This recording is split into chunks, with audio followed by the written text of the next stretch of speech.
একের পর এক নিম্নচাপে পালিয়েছে শীত। আবহাওয়া দপ্তর বলছে দক্ষিণ পূর্ব বঙ্গোপসাগরে নতুন করে ঘনাচ্ছে নিম্নচাপ।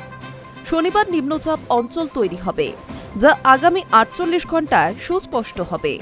এর জেরে রাজ্যের আবহাওয়ার পরিবর্তন হবে ফের। দক্ষিণবঙ্গে চলতি সপ্তাহে কেমন থাকবে আবহাওয়া, কোথায় কোথায় বৃষ্টি, আবহাওয়ার আপডেট জেনে নিন।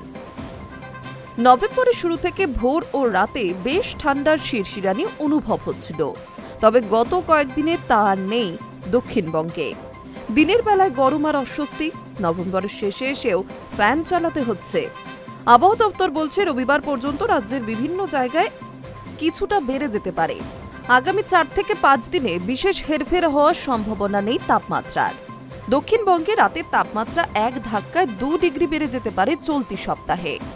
নিম্নচাপের জেরে দক্ষিণবঙ্গের কোথাও বৃষ্টির সম্ভাবনা না থাকলেও ভোগাবে কুয়াশা। ভোরের দিকে মূলত দক্ষিণ 24 পরগনায় কুয়াশার দাপট লক্ষ্য করা যাবে। এছাড়া কলকাতা সহ বাকি জেলাগুলিতেও হালকা থেকে মাঝারি কুয়াশার সম্ভাবনা। চলতি সপ্তাহের শুরু থেকে কলকাতা সহ দক্ষিণবঙ্গের একাধিক জেলা থেকে পুরোপুরি উধাও শীতের আমেজ। আবহাওয়া দপ্তর বলছে নভেম্বরে আর সেভাবে ঠান্ডা পড়বে না।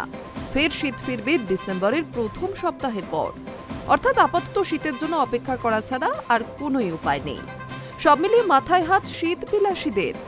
উত্তরবঙ্গের দার্জিলিংয়ে বৃষ্টি হতে পারে আজ এবং আগামীকাল। বাকি সমস্ত জেলায় শুষ্ক থাকবে আবহাওয়া।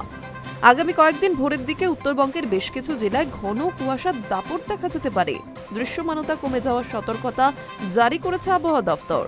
উত্তরবঙ্গের জেলাগুলিতে আপাতত তাপমাত্রা কিছুটা কমলেও ডিসেম্বরের আগে শীতের দাপট ফিরবে না। Hi news network.